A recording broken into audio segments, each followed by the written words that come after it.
Hey guys, welcome back to the channel. Today we're talking about the next major version of iOS. Of course, we're talking about iOS 13. Every time the new year starts, there's always one question in my mind. How would Apple improve upon the previous version of iOS with the next major release? And this year, without a doubt, of course, Apple will be releasing iOS 13, and it's very promising because last year Apple released iOS 12 and it was aimed at stability and performance enhancements to make devices run smoother, and they've done a really good job at that. They stayed on top of everything. But this year, iOS 13 aims to change the UI for the iPhone forever. Now, this hasn't happened in a very long time. Ever since the original iPhone, we can pretty much say we have the same style, the grid app layout, and if it isn't broken, why fix it, right?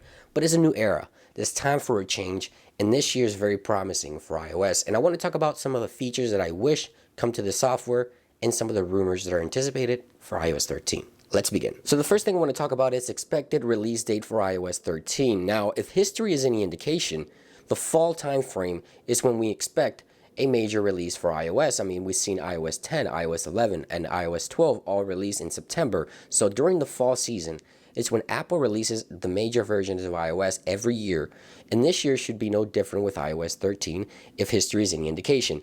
However, the first beta for iOS 13 will most likely be released from June 1st to June 15th this year.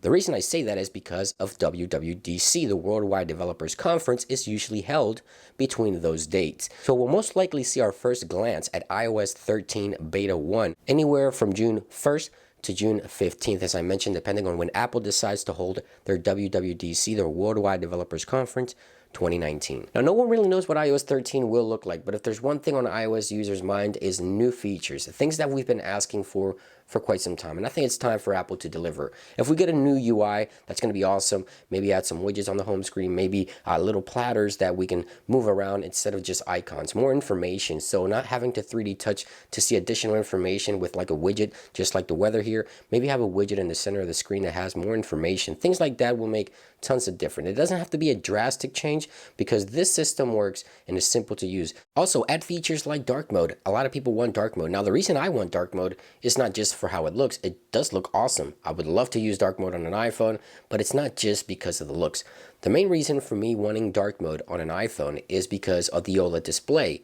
The battery. The battery will increase so much if we have a dark mode feature built into the iPhone because the pixels surrounding any other pixels that's lit, it's going to be turned off. That way, the iPhone can preserve a lot of its battery life, and we can end up with maybe 1, maybe 2, maybe even 3 extra hours of on-screen time on iPhone. So I think that's a feature that Apple is definitely working on. They're just probably trying to polish it up and get it right. But once they deliver, as I mentioned before, since they already deliver for macOS, and once they deliver for iOS, this is going to be a great battery booster for iOS and for the iPhone, especially on OLED displays. And please, Apple, it's 2013, minor quirks that I want you to fix.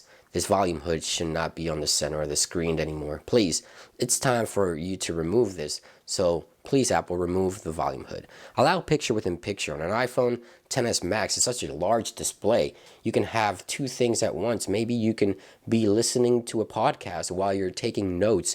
Maybe a recipe while you're watching a video, taking notes for a recipe, things like that. This is a useful feature that Apple could add. So multitasking in a real level. Another thing that I wish Apple would change, and it's been bothering me for years in iOS, is for Apple to add the ability to dismiss a phone call from the home screen without having to decline the phone call or answer the phone call. So you have two options when you get a phone call.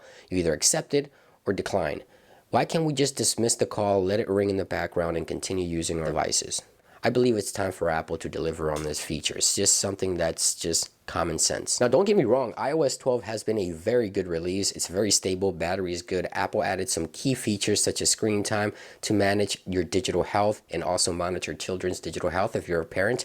Also features like battery health, which inform you of the battery capacity of your device and if your battery needs replacement. So great features came with iOS 12, a lot of stability and improvement. We still have a few more releases for iOS 12 to improve upon it, and it's a great release. So it's definitely a step in the right direction to merge once iOS 12 goes into iOS 13. With all that being said, I'm sure Apple will surprise us with many new features and enhancements with iOS 13. Again, this software first beta could be anticipated anywhere from June 1st to June 15th, depending on when Apple decides to hold their WWDC, and I can't wait to see what Apple has to offer with the next release of iOS, the next major release, iOS 13. Leave a comment down below. What feature would you like to see on the next version of iOS 13 and why? I would like to know your thoughts in those comments down below. Of course, I'll have more videos on iOS 13 in the future as more leaks come about.